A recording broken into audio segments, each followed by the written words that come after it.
born in Los Angeles, and I lived there until the 7th grade and moved to Iowa City, Iowa, and stayed in Iowa until I graduated from college, and went away for 20 years and came back to raise my children in the house where I grew up, and spent another about 17 years there doing that. So I consider Iowa City, Iowa my home. But that's not where you are now. You're further south now, I think. Yeah, I'm in Las Cruces, New Mexico. I came here to be with my mother. I'm the only child of a single parent. And 5 years ago, she was in poor health and living alone in a trailer on the edge of the desert. And so my kids were grown and gone. So I left Iowa and came south to the border. I'm about, at the moment, 15 or 16 miles from the border with Mexico. Okay, and there's some point in your history, in your career, you were based in New York City, I think. You were working in theater, correct? I had the great good fortune to spend the Reagan years in New York City working in the film industry. I went there to work in the theater industry and found that the theater industry was very much a closed shop in New York at that time. New York City was full of young men from the Midwest who were trying to break into show business. And but there was tons of work in the film industry. The film production was becoming much cheaper, technically, and MTV had begun, and any garage band that could scrape together $10,000 was making a video. And there was tons and tons of non-union, non-regulated, paid in cash in hand film production work. And I moved over into film and was very lucky to have about a 5-year career in the film industry in New York City. Then I made the mistake of going to Thailand for a 3-month holiday, and ended up living in Thailand for 7 years, and I've never gotten back to New York City. Well, you say mistake, but obviously you've drawn so much material from those years in Phuket. So it was kind of a career move in a sense. I mean, not for all of us who write, it's not particularly lucrative, but there must have been a wealth of experience that you've. Well, there was a wealth of experience, and at that time, there was good money in it. I supported, I have said before, my time in Thailand working as a journalist was the only time in my life I've ever driven a brand new car. I was making more money, probably my last year in Thailand, I probably made $8,000 or $9,000 more than I've made this year in the United States. It was a boom time for media. There were new magazines and newspapers springing up all over the Pacific Rim, and you could sell a story to the Bangkok Post or the Nation. 6 months later, sell it to an in-flight magazine in Manila. 6 months after that, sell it to a consumer or a trade magazine in Singapore. And it was virtually every word that came off my keyboard, I was able to find a market for. And I mean, you had to, at 4 baht a word, you had to produce a lot of words and sell a lot of words. And I was lucky enough to do that for about 6 or 7 years. And at the same time, the last 3 years of that, I was the public relations manager for a swanky hotel on Phuket. And we had a live-in maid and big house, and it was a very good time. I enjoyed it very much. And then the kids got to be, we started thinking about school and looking at the schools on Phuket. And when I had first arrived, I'd done the English teacher thing like everybody else, and had taught in Satri Phuket, the girls' high school there, and in the community college. And I thought, boy, Iowa has really good schools. And my mother had just retired to New Mexico and left the house in Iowa standing empty across the street from an elementary school. And boy, on the 4th of July, 1997, it sure seemed like a real good idea to leave Thailand and come home. And that was, of course, the month that, what was his name? Chavalit, was it Young Chayut? He devalued the baht. He floated the baht. And everything I owned was in baht, and everything was cut in half in value overnight. And I got in a big fight with the general manager at the hotel and stormed out, knocking over a potted plant on my way out the door. And that I just didn't want to go back to another hotel and look for work in the hotels. So we moved to Iowa. And I've had plenty of late nights since then to lay in bed and stare at the ceiling and think, well, which was the wrong decision, moving to Thailand or moving away from Thailand? Or were they both not wrong? And I still ponder that. That's a Zen koan that I still ponder. There was this book by a guy in Bangkok, a musician here, called the book was called Opium Sparrows, and it was an interesting idea that, you know, those little birds that the Buddhist monks keep in a cage or a box, and you pay some money and you release the bird and it flies. Right. Yeah. But they actually addict these birds to opium, so they always come back. So when you release them, they know how. That's the theory anyway. And it seems like Thailand. I've never heard that. It seems like Thailand is kind of like this for a lot of guys who you come here. There's this like invisible bungee cord or kind of addiction that they regret leaving, or they have to come back. Oh yeah. I feel it. There's something about the country, isn't there? There's something about the otherworldness once you're here, especially in the 90s. When you came that's pre-internet. Yeah, that's the only Thailand I have experience of. And it was fascinating enough at that time to a young man, youngish, I was 32, 31 or 32, that I gave up a career I loved. I was very successful at that point in my movie career. I had just done a movie called Do the Right Thing with Spike Lee. I was a set decorator on that movie, which I could have built a whole career off that credit. Today, the movie Do the Right Thing is well known and everybody loves it. And at the end of it, everybody else was going, oh boy, my career is set now. And Steve was going, oh boy, Thursday I fly to Phuket. And I gave it all up. I gave up a rent-controlled apartment on Broadway, $700 a month. If I had kept that apartment, if I had sublet that apartment, I wouldn't need to work today. I could have kept that lease until today and lived off the profits of subletting my apartment in Manhattan to this day. And I didn't. I cut all ties. I said, I'm never coming back. Why would I leave Phuket? I'm going to die on Phuket. I gave up the lease on a rent-controlled apartment in New York City. I'm probably the only person who's ever been stupid enough to do that. But I thought I was that committed. I loved Phuket so much, loved Thailand so much that, and I was a young man and stupid, and so off I went and stayed there for 7 years. And that bungee cord you described, I have felt like for 20 years that I'm at the end of that stretch, and I can feel the tension every minute of every day of wanting to shoot back. I want a release of that tension. But unfortunately now it's terribly expensive. And I mean, flights are very expensive, and I need health insurance. I've had 2 heart attacks. I can't just go gallivanting off. I take a fistful of heart medication every day. And I have other considerations now, so I cannot go springing back for 2 more years. And so that bungee cord just needs to stay where it is. And hopefully, the thing is, I have no idea when I go springing back what I will find. Thailand's a very different place than it was when I was there. Nobody is lining up to, I used to have photographers call me and say, dude, I took some pictures of Borobudur.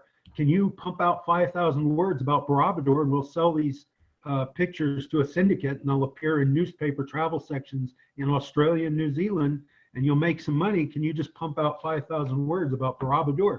I've never been to Borobudur or any of these places, but there were encyclopedias at the Phuket Public Library.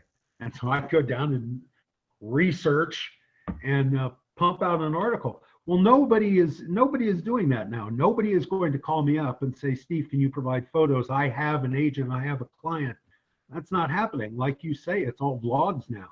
Unless I can take a camera and walk up and down Soy Cowboy and provide witty commentary to the sites on Soy Cowboy for YouTube, there's nothing waiting for me there. I have to live off my Social Security when I go back. So I don't know when that bungee cord snaps back and brings Steve Rosse finally back to Thailand to live. I have no idea what's going to happen at that point. I've been back for a couple visits over the last 4 or 5 years for 2 weeks at a time. And it was crushing. It was, I basically, each time I went back, I found a place, I found a room near a beach, and I just bought a bunch of pot and held up in that room for 2 weeks because it was so loud and noisy and busy and congested now, and everything's so expensive now, and everything's, the Thai people, at least on Phuket, and the places you can go if you have 2 weeks, Pattaya, Bangkok, Phuket, you know, my Thai skills, my Thai language skills will no longer allow me to simply rent a motorcycle and drive off into the hinterland. And so, you know, if you're staying in a hotel in a touristy place, all the Thai people are very much buy for me, buy for me, buy for me. And it was just overwhelming on those occasions. So I don't know when I finally get the chance to go back and live there again. I have no idea what I'm walking into, but I've been dreaming about it for 20 years. And it has been that dream that got me out of bed, got me dressed and in the shower and in the car and to my shitty little job. And by God, I'm going to go. I don't care if that if that bungee cord snaps and dashes me to my doom on the rocks. I've been dreaming about it. And so November 6th, 2022, I will turn 65 and I will leave my job and get on an airplane at the El Paso airport. And you and I'll go out and have dinner. And beyond that, I don't know. No idea. I can sense some drama ahead, which is good. And I think because the book Leaving Thailand, you know, is really quite popular. It's people have said good things about it. I haven't read it all myself yet, but it's done really well. People loved it. So there should be a sequel, and it should be called Returning to Thailand. Yeah, well, from your lips to God's ears, I certainly hope so. You know, I've told myself for 20 years, you know, like I said, when I lived in Thailand, I wrote every day. I wrote hard every day. Yeah.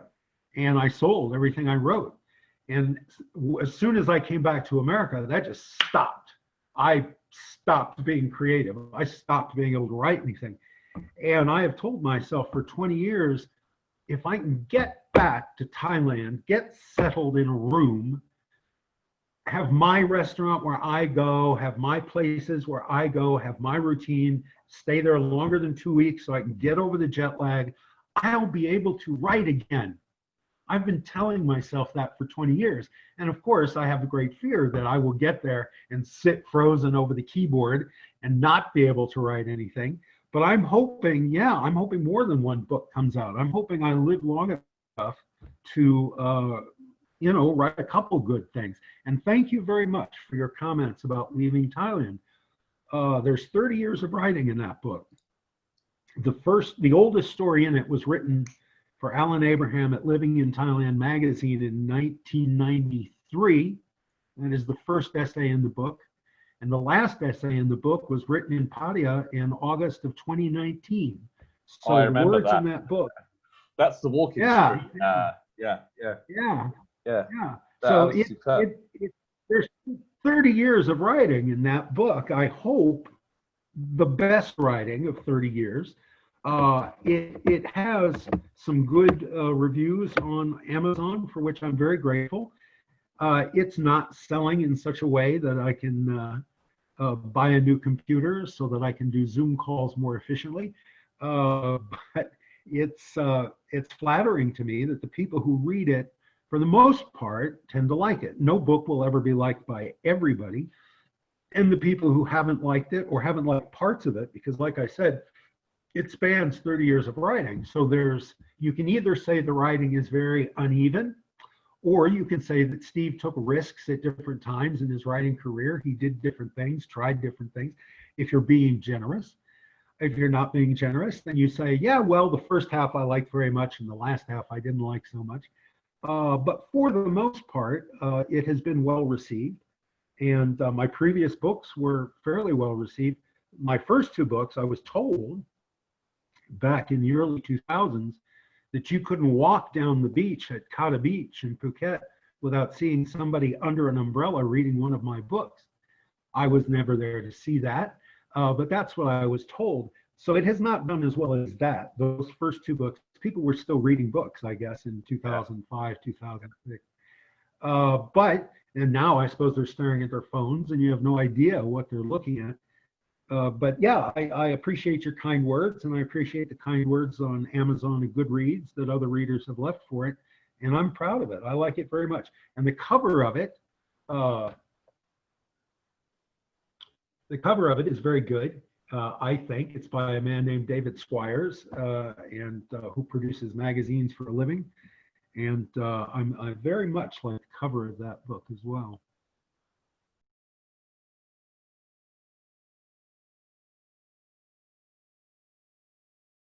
I wanted to talk about the phenomena of fiction set by expat, or written by, or created by expats in Thailand, and why. And we touched on it briefly before, but there's expats all around the world, Western expats in Mexico, in Spain, in France, in Germany, wherever.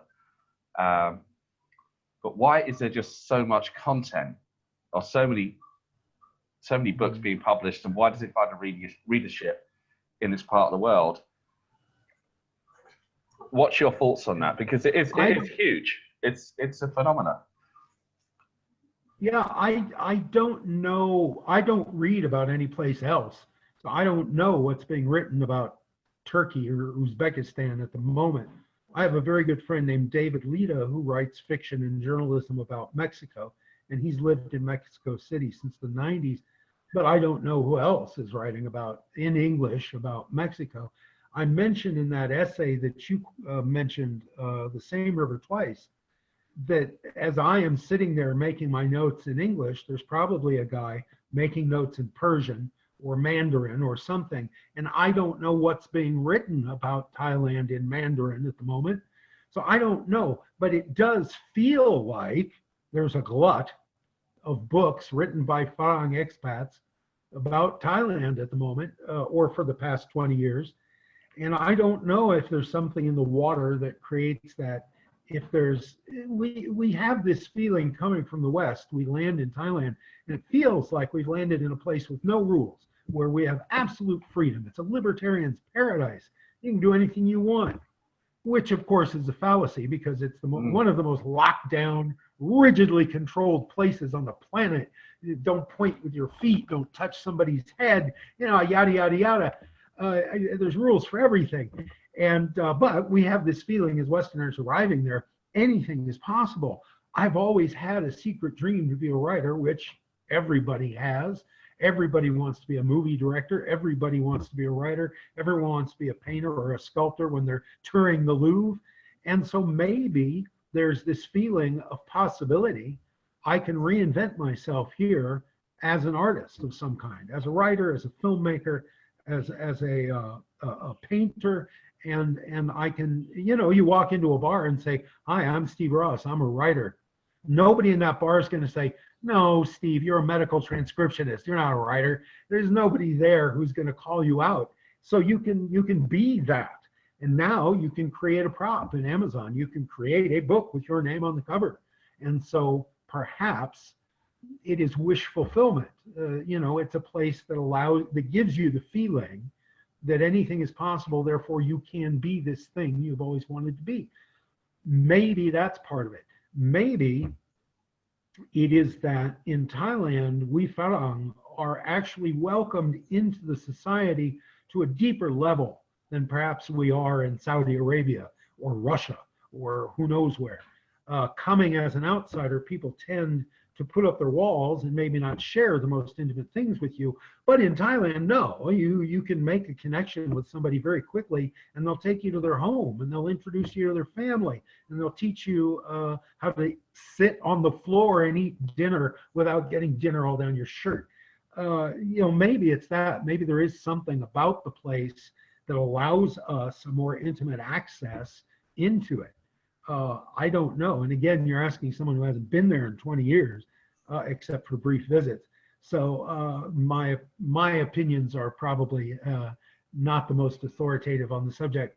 But I do, the basic premise that, man, there's a lot of books about Thailand written by expats at the moment, and not even expats, parachute journalists, digital nomads.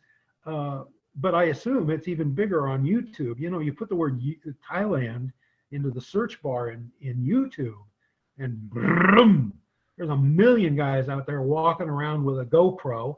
And Roy, this is my favorite restaurant here. They got a good breakfast with beans and toast. You know, and I'm sorry, that's a terrible accent. I'm sorry, but you know what I'm saying. It's everybody. Nobody just shows up in Thailand anymore. They show up with a word processor or a GoPro, and they're ready to create content the moment they step off the plane. Literally, you can find videos of guys stepping off the plane and walking through the airport.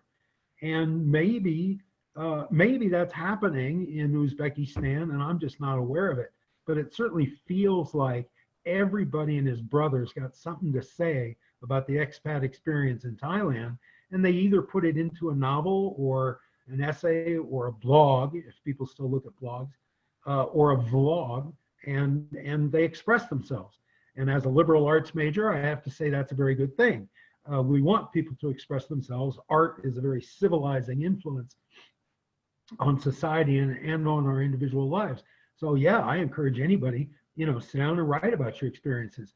But at the same time, man, it's hard to pick out the good shit from the chaff. There's a lot of really clumsy, amateur, empty sort of things. People take 20 minutes to say, you can get a beer for 60 baht in this one place on Nana Plaza. That's the only information in their 20-minute video. And they'll take 20 minutes to say that. And it makes it very hard to find, you get weary very quickly of reading bad prose or watching bad video production. Yeah, so it's a double-edged sword. On one hand, the internet has democratized creativity, so anybody can be an artist. But on the other hand, a lot of people shouldn't be an artist, or they need a lot more work. They need to sit in the studio and produce 1,000 more paintings that they only show their mother before they have their first gallery opening, and put some paintings, pick the best 10 paintings out of their career and put that out for the public. Right now, everybody paints their first watercolor and goes, look what I did, look. And yeah, but they say really they say a lot of people, I mean, I remember hearing as a kid that everybody has a book inside them, and I think that's probably the best place for a book, inside of them, rather than being exhibited to all and sundry.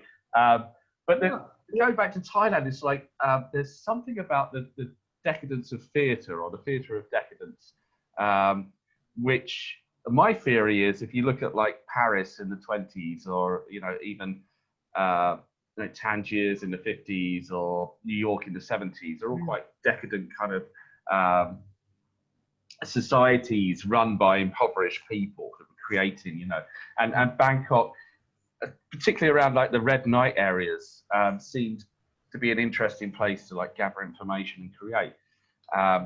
Sure. So there's that part of it, but as you say, there is a lot of poor material being written, but sometimes you learn a lot from reading the poor material as well, as much as the good stuff. So it's kind of fun. And there is that reaction when you read something bad, you go, shit, I could do better than this, and you go and become creative yourself. I think you're right. Bernard Tree built a whole career. He did virtually nothing else in his life except go out to the bars and talk to the strippers and write about it. And he filled an entire page of the Bangkok Post for 30 years. But you look at something like Cabaret, the show Cabaret, or Rent. You've got the Bohemians, La Boheme. You've got the Bohemians pushing culture constantly. It is the iconoclasts. It's the people outside the system who are constantly pushing culture forward. And they live in in squats. They live in cheap apartments, 6 people to a room, and they screw everybody in sight. They take every drug in sight. They drink every liquor in sight. And that's happening 24 hours a day in Bangkok and in many other places in Thailand. And it has been in Cabaret, you could be a transvestite who went and did a cabaret show, but when you walked home at 2 a.m. through the streets of Berlin in 1929, you had to watch your back, there was somebody who was going to jump you and stab you and take your purse. In Bangkok, no. You can be an outsider and you can drink and take drugs and whore around, and then you walk outside, you get in a tuk-tuk and you go home, and there's no threat. They have sanitized it and regulated it to the point that it is safe for Joe tourists from Omaha who just stepped off the plane, because they want his money, and nothing wrong with that. We all want money. But it is a place where you get both that decadent, dark, edgy kind of atmosphere, but you've got internet, you've got malls, you've got good hospitals, you've got safe streets, the electricity usually is on. It tends to create a sort of safe place to be unsafe, a safe place to take risks, I guess. And yeah, maybe that is contributing to this. It can't be denied, anybody coming from outside Thailand who lands there, male, female, young, old, black, white, European, American, Australian, you step off that plane into that intense heat and humidity and bustle and noise, and you are immediately jacked up. You feel the juices flowing, all kinds of different juices. Maybe you want to write a book. Maybe you want to open a boiler room and sell fake stocks. Maybe you want to buy a bar. Maybe you want to marry a girl and go up country and buy that teak house and raise, rambutan or something. Whatever it is, the moment you step off the plane, you're just like somebody has plugged you into a current that you never felt before. I came from New York City, which is a pretty exciting place. Even, in the 80s, in the Reagan years, it was pretty buttoned down, but it was pre-Giuliani. It was so dangerous and dark and edgy. But I came to Thailand and felt an energy I'd never felt anywhere else. And it was enough to lure me away from that New York energy. And yeah, maybe that is the inspiration that people are feeling. There seems to be a sense of potential. The psychologists argue there's three states, right? Order, chaos, and potential. So we're often looking for chaos. Something can have the potential to be chaotic, or it can have the potential for order. But Thailand just seems to have this potential to be something great for a lot of people. Unfortunately, the longer we live here, we realize that that's a kind of a false flag, a false potential. But chasing that dream is the dream. The road to heaven is heaven. In between the exhilaration of stepping off the plane and the resignation of getting back on the plane and leaving, in between is that state of potential. It's really there. We are all given opportunities there that we are not given in Las Cruces, fucking New Mexico. And the potential is there. It is real, but after a while, you see, I think that if you want to stay and make a life there, you have to do the same drab and dreary things that you would have to do to make a life in Las Cruces, New Mexico. You got to get a job. You got to pay your taxes. You have to have an annual physical. You got to get your driver's license. You got to renew your visa. You got to, go to the store and buy, what you need and haggle with the guy and try not to pay the farang price. And the little niggly things like the farang price of shit, or people, children staring at you. I mean, the little niggling things start to grate on you more and more the more you're there. And some people, are in a position where they can simply take a week in Bali, or they can fly home to the UK for a month and see their family and then come back refreshed. I was not in that position. I either had to stay there or leave. I could afford one ticket. Yeah. And that was it. So, there are ways to refresh yourself. And certainly, we have authors who've been there, foreign authors who've been there writing since the 80s and continue to write. And they've obviously found that balance between the potential and the doldrums. And good on them. Good for them. Congratulations, guys. It's almost like a grieving process, isn't it? It's finally you come to like acceptance. you know, after all this bargaining and anger and like, you know, you see, you see people freak out a lot, Westerners, when the potential has not been realized. I see it in McDonald's a lot for some reason. They think it's an oasis of like this calm Western, civilized burger joint, but they get the order wrong or something, or, you know, something goes wrong and they just fucking flip out. Oh, you know, you see this a lot. I have been there. I have been that guy. Sure. Yeah. And, you know, I can see the book, the next book should be titled The 5 Stages of Thailand, because you come through and you go through these very defined stages till you get to the end. But there's certainly that honeymoon stage, isn't there? When I remember first coming over and people are like, "How long have you been here? How long have you been living here?" And someone would be like, "I've been here 2 months." You're like, "Whoa." Someone else, "I've been here 2 years." And there's another guy in the corner. He's been here 5 years. He's the fucking guru, you know. All right, he's the old age again, and he won't speak to those other guys. No, I'm not going to speak to him, really. No, you've been here 2 months. Fuck you. You haven't done a visa run yet. Fuck you. I'm not going to talk to you. Yeah, you get. I mean, that smug old Asia hand aura of just like world weariness and jaded, I'm over it all kind of a thing. Those guys used to bug the shit out of me too, and I was that guy. And I don't know. Again, you know, this whole conversation has to be prefaced with, well, I ain't been there for 20 years, but what I remember is this.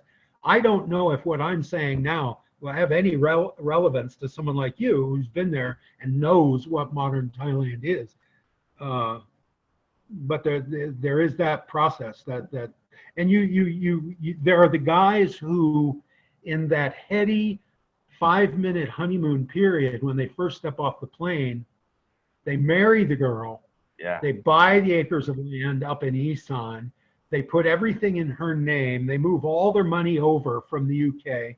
They, you know, they completely buy in. They completely invest in that honeymoon phase.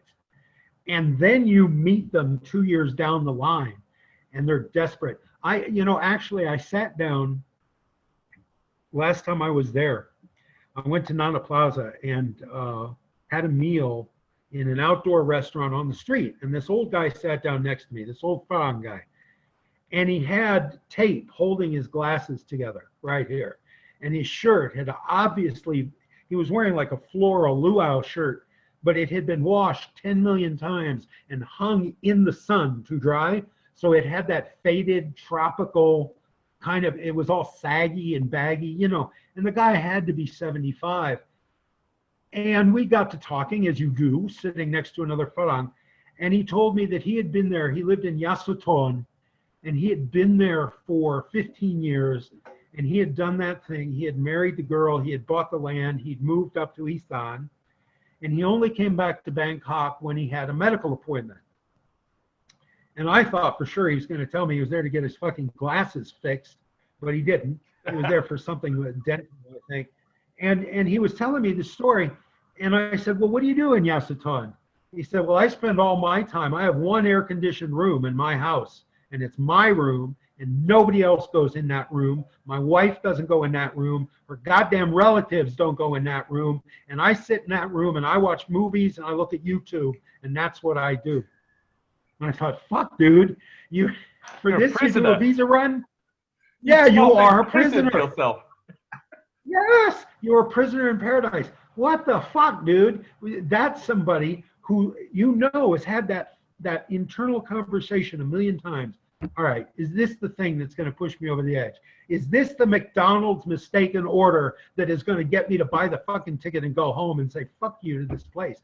Is this the moment when I leave? And every single time he's woken up in the morning and said, nah, I'll give it another week, or I'll give it another year. I'll just be weak. I'll just be weak and stay in a toxic relationship because I'm too weak to get out of it.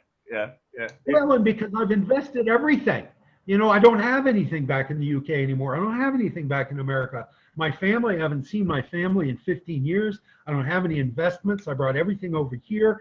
And now I'm a guest on the land I own, in the house I own, I'm a guest, and I can tell my hosts are sick to death of me. I can tell my hosts want me to leave, They but hate I me. own this, and it's all I own, you know. And people, they come over and they invest in a business, they invest in a internet cafe or in a bar or something, and you see these guys. You know, I had this conversation with a guy on Phuket. There's a street, there's a little soy of bars on Phuket where the most important meeting of my life took place with a woman. And last time I was on Phuket in 2018, I went down to this soy just to sit there.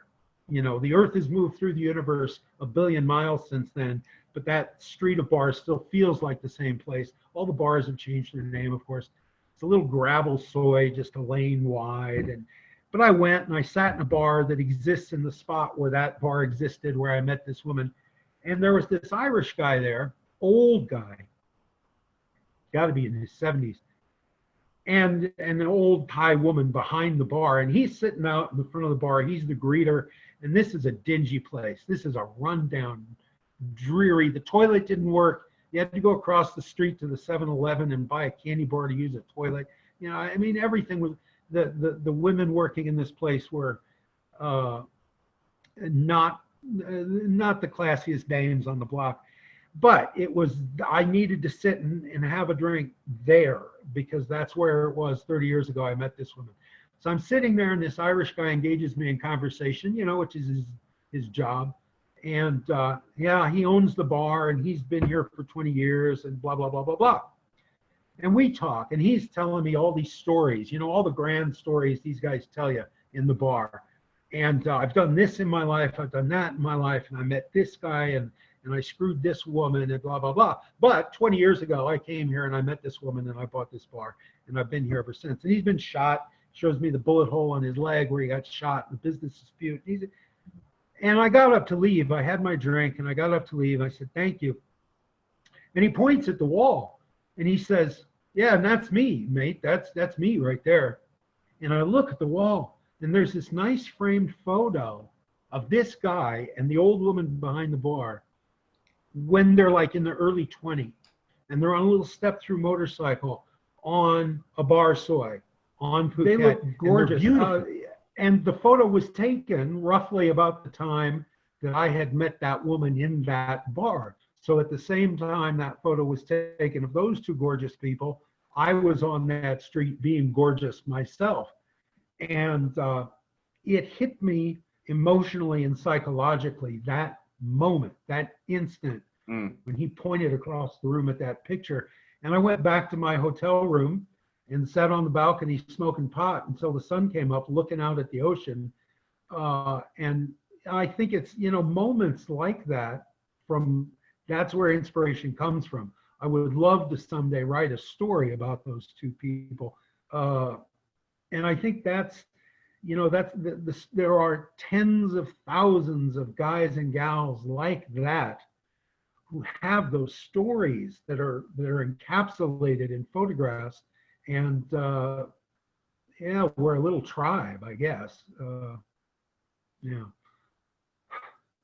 it was a big moment for me. I don't know if it comes across, but no, I get. It was a big moment. I'm just thinking. I get the sense that most of your, you know, thinking and artistic output comes from the what if, and you know, if I had stayed or if I had, you know, not gone, you know, it's all what if, and that's what us artists do.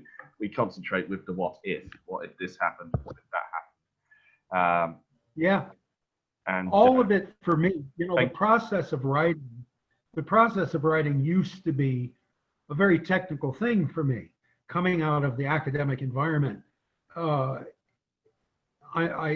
still try to be very precise in my language and construct things. I don't outline, but I do try to construct my stories. But now, you know, it used to be I was producing, I always had a deadline. I had somebody lined up who wanted a story on this subject and it had to be done by Thursday. Now there's nobody asking for Steve Rosse essays or Steve Rosse short stories or Steve Rosse books. And now it's all organic. Now it comes from a moment of inspiration and insight. And those come, you never know when those are going to come. You know, why they tend for me to come in dingy bars in Thailand, I don't know. But that's where I tend to have that ding moment and go back to the hotel and stay up too late pounding out a story. And it is I think the what if is an inspirational thing. It's an organic, emotional kind of a thing. It's a yearning. It's a desire. It's not a fulfillment of a desire. It's not a denouement. It's not a slam bang car chase with a shootout at the end.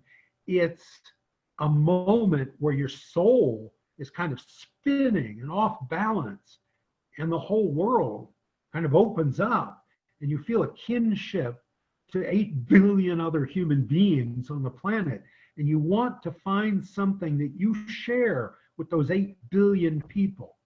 So what if I was the guy who invested in this bar and now he's stuck there? I was the guy in Yasoton. What if I was locked in this one air-conditioned room in Yasoton at the end of my life, estranged from my family? You know, what if that was me? How would I feel? How would I think? What would I say? What would I do to try to get out of it? And yeah, I think you're exactly right. What if? Yeah. What if? I mean, if you do it, you regret it. If you don't do it, you regret it. I think that's a quote from a Scandinavian philosopher, Kirkland, I think. Yeah, do it and regret it, or not do it and regret it. The choice is yours. Yeah, you're screwed either way. But go ahead, choose. You have the freedom. Yeah, feel free.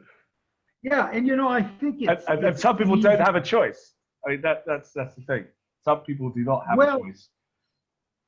Yeah, and well, like me at the moment, I really don't have a choice. I don't want to be where I am, and yet here I am, and I live in the land of the free, the home of the brave. But I am neither free nor brave enough to simply stop working out, get on a plane, and go to Thailand. They wouldn't let me now unless I went through 2 weeks of very expensive quarantine. But I don't have a choice. I am locked into this. This is my room in Yasoton. This is my prison cell at Hilton. And people have said this to me. People get locked into the Bangkok Hilton for selling drugs, and they spend 3 years there and come out with a novel. Why can't you get a novel out of Las Cruces, New Mexico? And I don't know. I don't know why Marquis de Sade was able to write novels in blood on the walls of his cell, and I'm not able to write even a short story about Las Cruces, New Mexico, after being here locked in this room for 5 years. I don't know. I just haven't. Again, it's organic. I can't determine to sit down and write anymore. I just don't have that in me anymore, and I wish I did, and I respect the guys who can do that, but I don't. JD, why is San Francisco behind you? It's just I've got no idea. It's just the I'm sitting in a small room in Ekamai, in an apartment block, and there's this thing on Zoom where you can choose a background, and there's like preset backgrounds, and the Golden Gate Bridge is one of them. So I just popped that up instead of my gloomy little apartment in Ekamai, looking over the Klong. So yeah, it's there's no special reason apart from my desperation and sadness. Well, then yes, I prefer the bridge. Yeah. Thank you. Just don't jump. I'm not going to jump off it. Neither am I going to jump. I'm not going to jump out the balcony. I'm not going to jump off the bridge. Well, this background is what Betty Rosse hung on her walls 25 years ago. My mother no longer lives here, but all her stuff is here. I am the curator of the Betty Museum. And so this is the Betty Museum that you see behind me here. It's beautiful. It's it's much nicer than my fake background. But what's next for Steve? What's next for Steve Rosse? I know you're planning to come to Thailand in 2022, but until then, You have a Facebook group that you administer. Yeah, the tool. Which has done really It is a well since tool. you've been on board. Yeah, the Thailand Expat Writers List is a Facebook group that was launched by Paul Dorsey brilliantly 3, I think, years ago. And I took it over because, I pissed off Paul, and like I piss off a lot of people. And again, he said, all right, you mouthy bastard, you think you can do it better? Do it. And so what we do is, what I do, and it has become much harder at the moment. At the moment, it's a struggle because of Facebook changes and the equipment that I work on. The interface is not working right. And it is a little harder to keep it up to date. But typically, we can get 2 or 3 posts a day that have to do with our genre. Thailand writing about Thailand done by expatriates, though we let that definition be broad as possible. We have Thai authors who live in America. Well, that's expatriate, and they contribute. And it's a place to show off your work. It's a place to get feedback if you're brave. People post things. We had a guy, Crazy Horse Bangkok, post pieces of a movie that he's putting out on YouTube. He's made himself a little independent movie, and he was brave enough to post a couple pieces of that and get feedback from the members.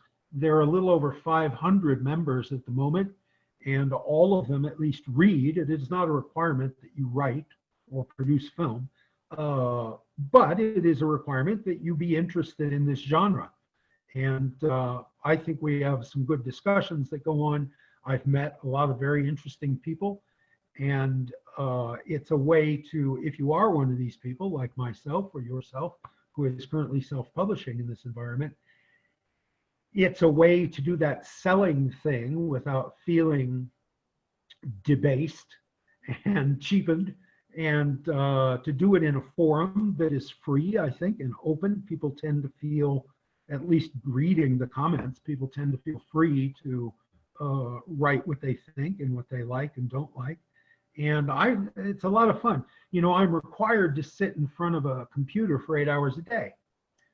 And there's a dictaphone machine in front of me. And when the red light goes on, it means the doctor has spoken into a microphone, and I must type what he said right away. But if that light is not on, I'm free to do anything I want. So I do a lot of crossword puzzles, I read books, I read the newspaper, I surf the web, and I keep Facebook open all the time. And when there's something going on Facebook, I'll jump in. And it allows me to be the moderator of this thing because I'm simply forced to sit in front of my monitor all day long. And we've got a few, of the big names, the established names, who chime in every now and then. And even if they don't chime in, I flatter myself that they are watching and reading what is posted there. And I enjoy it. It adds a little something to my workday. As far as what's next for Steve Rosse, 100 weeks, almost exactly, of driving back and forth to El Paso every day, 2.5 hours round trip, about 500 more round trips, 2 tax returns, 4 physical exams, 8 teeth cleanings, and about 1,000 bowls of cat food in the kitchen. And then I will be free, I hope, to leave. If Social Security still exists, because that's all I have. I don't have any investments. I have nothing on my resume except a 30-year-old BA in theater, which is not real marketable, particularly not in Thailand.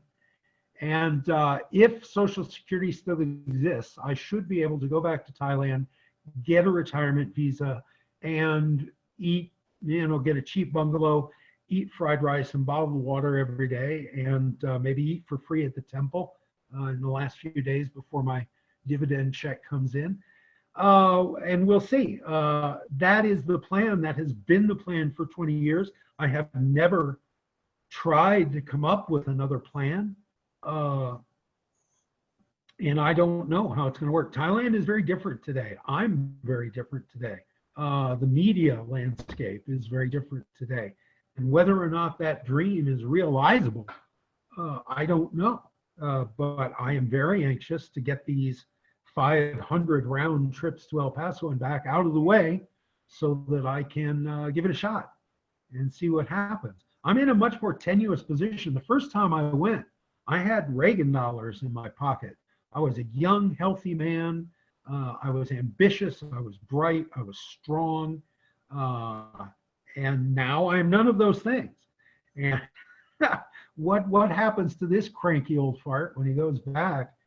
But even if I end up, in my time, I'd never been to Pattaya in my life until the last time I went in 2019. And I spent, I think, 4 or 5 days there. And if I end up simply being one of those old guys, those old white guys who sits on the beach road because it's free and just sits there every day and watches the world go by and spends his dividend check on water and fried rice, if that's who I end up being, I'm okay with that because that's better than this.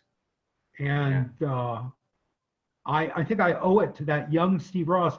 In 1997, when we left,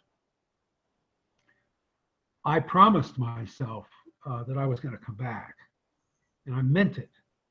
And I want to keep that promise. Because that guy went through a lot of shit, a lot of really hard shit to get here. And if I make it 2 more years, I've had 2 heart attacks. I've got 7 stents in my coronary arteries.